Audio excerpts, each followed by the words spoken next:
Hi అండి, అందరికీ నమస్తే. నా రావణ్ బాస్ పార్ట్ 60.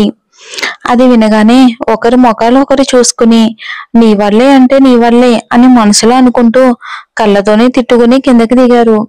బస్సు గంటలో రెడీ అవుతుందని డ్రైవర్ చెప్పగానే నిరుత్సాహపడిపోయారు ప్రయాణికులు. అది సిటీలోని హైవే అవటం వలన చుట్టూ వీధి దీపాలు విరజల్లుతూ ఉన్నాయి. అందరూ కిందకి దిగి చుట్టూ చూస్తున్నారు. పక్కనే ఒక టీ కొట్టు ఉంది, కానీ చీకటి పడడం వలన దాన్ని మూసేసినట్లున్నారు. చిన్నగా అక్కడక్కడ చినుకులు పడుతూ ఉండడం మొదలయ్యింది.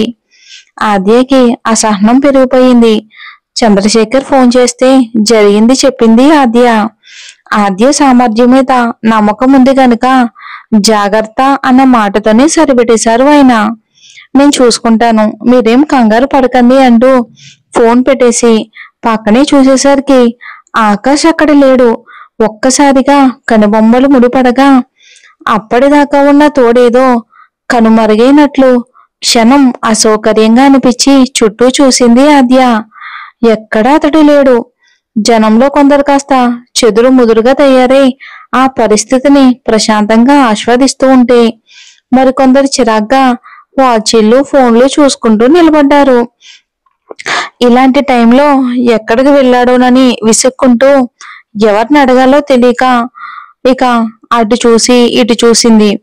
ఇందాక వీళ్ళతో మాట్లాడిన అబ్బాయి కనిపించగానే అతని దగ్గరికి వెళ్ళి, హలో, ఇప్పటిదాకా నాతో ఉన్న అతను కనిపించడం లేదు, ఎటు వెళ్ళాడో మీకు తెలుసా ఏమైనా అని అడిగింది ఆద్య. ఆ అబ్బాయి తన చెవులకున్న హెడ్సెట్ ని వెనక్కి పెట్టి ఆమె ఇప్పటిదాకా చెప్పిందేంటో వినకపోవటం వలన ఏంటండి అడిగారు అని అన్నాడు.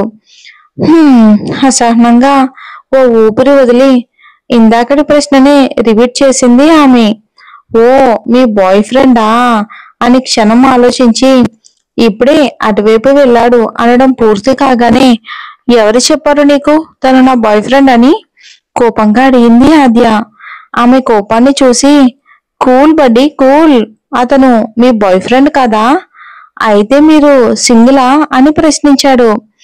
ఓర్పు నశిస్తున్నట్లు అడ్డంగా తలూపి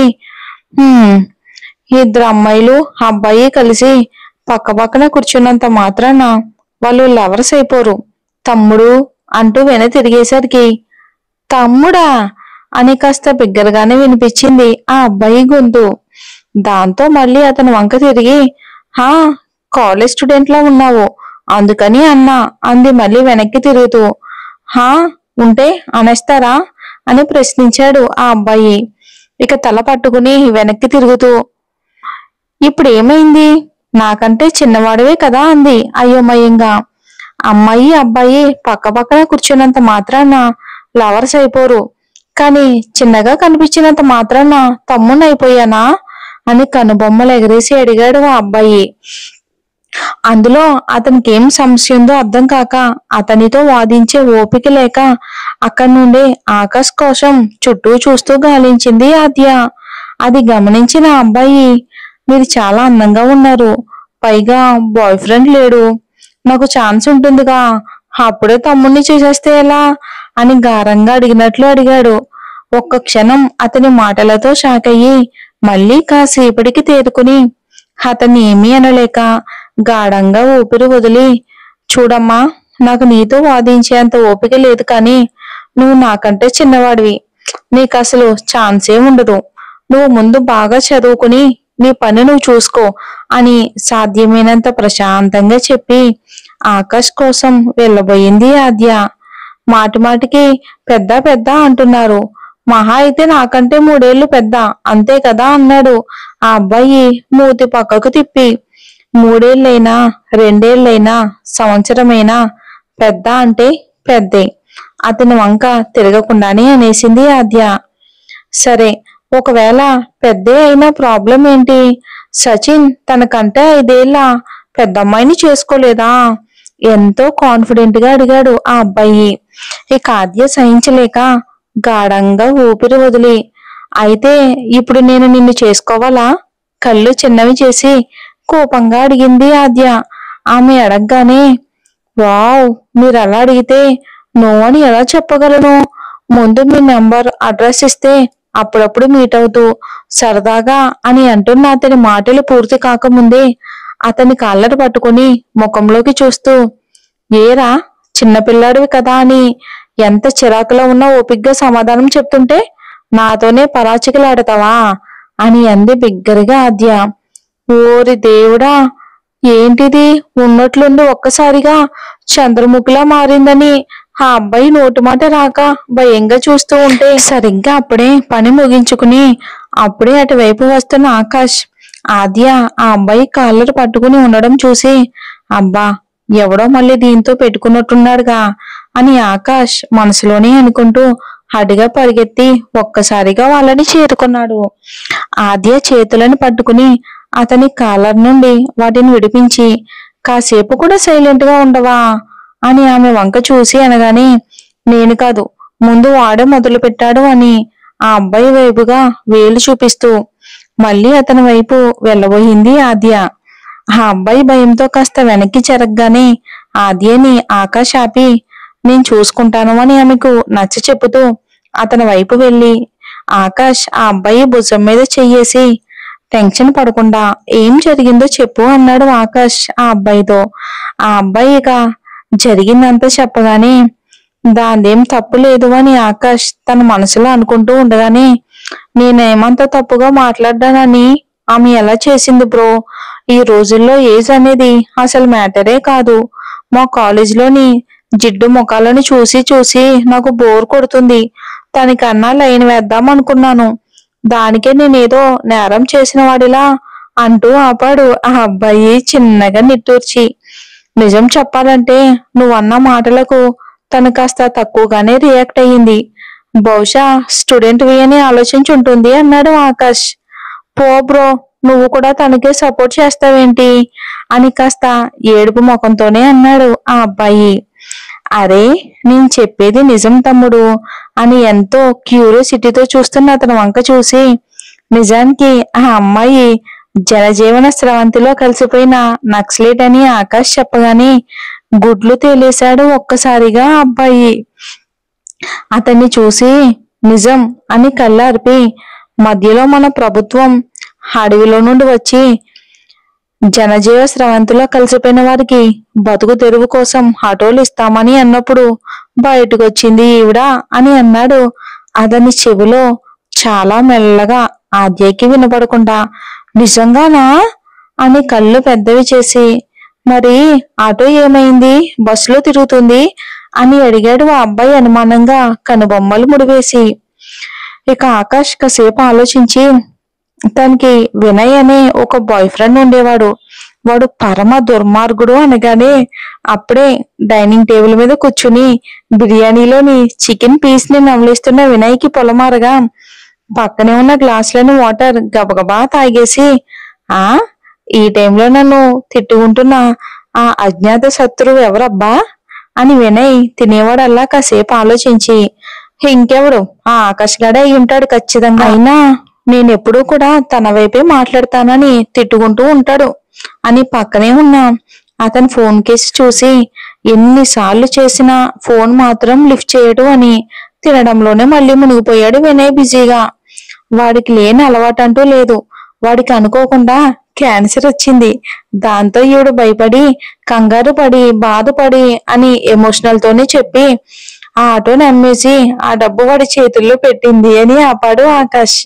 మరి అతను బతికాడా అని క్షణం ఆలస్యం చేయకుండానే కుతూహలంగా అడిగాడు ఆ అబ్బాయి. అతని ఆతృతను గమనించి, వీడు బాగానే ఫాలో అవుతున్నాడు అని మనసులోనే అనుకుని, లేదు వాడికి అసలు ఏ క్యాన్సర్ లేదు.